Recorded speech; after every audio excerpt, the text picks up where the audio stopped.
If you're wondering whether you can buy a stock after the market is closed, then this video is for you, because I am going to explain exactly what happens when you try to trade after hours. So before we go into the details, the first thing that you need to make sure is that you need to check your brokerage account that whether it supports the after hours trading or not. For example, there are brokers like Interactive Brokers, Webbull and eToro. These are the few which I know that they support the post market buying and selling.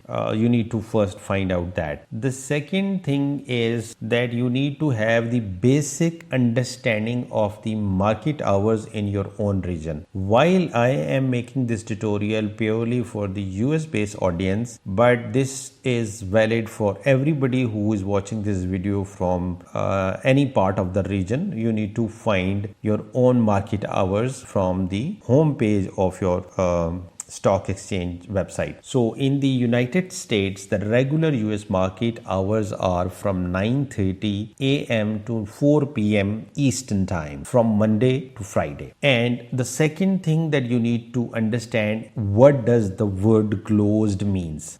Closed means no regular trading, but there is still after hours and pre-market sessions. By the way, after hours are also called post market. Before market is called pre-market session, and the word after hour or the post-market timings are from 4 p.m. to 8 p.m. whereas the pre-market is from 4 a.m. in the morning to 9:30 a.m. before the market actually opens. The second thing that I would like you to know, that you need to know what after hours trading really means. The after hours or post market buying or selling lets you to buy or sell stocks outside the regular hours.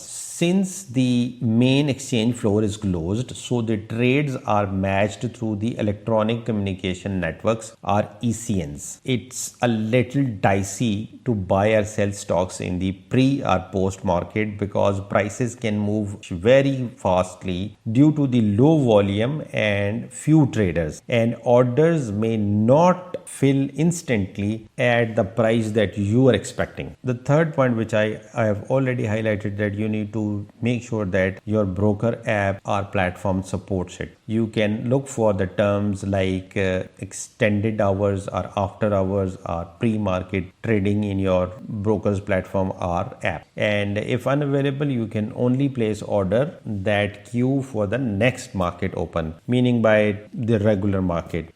The fourth point that I want to highlight, and this is probably the most important point in this whole process, is always place a limit order and not a market order, because the market orders can get filled at an unexpected prices due to the thin trading volume, meaning by that, since there will be very few people who would be selling if you are trying to buy, and vice versa, so you may not get the price that you are expecting. So always place a limit order. The fifth point that you need to keep in mind is that what happens if you buy or try to sell a stock when it is fully closed, meaning by the pre-market and post-market timings are also finished.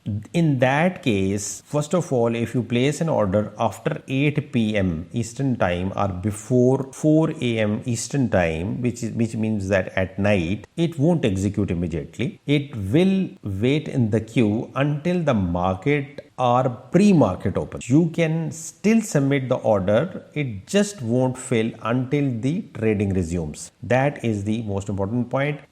Few important tips that I want to also give. One, that the volatility is higher in after hours, so always double check your order price before confirming. Secondly, these earning announcements often cause big moves in this period. Thirdly, not all stocks trade after hours, so check the liquidity before placing an order. And if you want to practice safely, try paper trading on TradingView or Webbull, or maybe on your own broker's platform. Lastly, which I should have highlighted right at the start, that it is a disclaimer that this video was only made for the educational purpose. It is not in any way a trading or an investment advice. So you should do your own research and always double check from your financial advisor. If you have any questions, you can ask me in the comment section. Thanks for watching.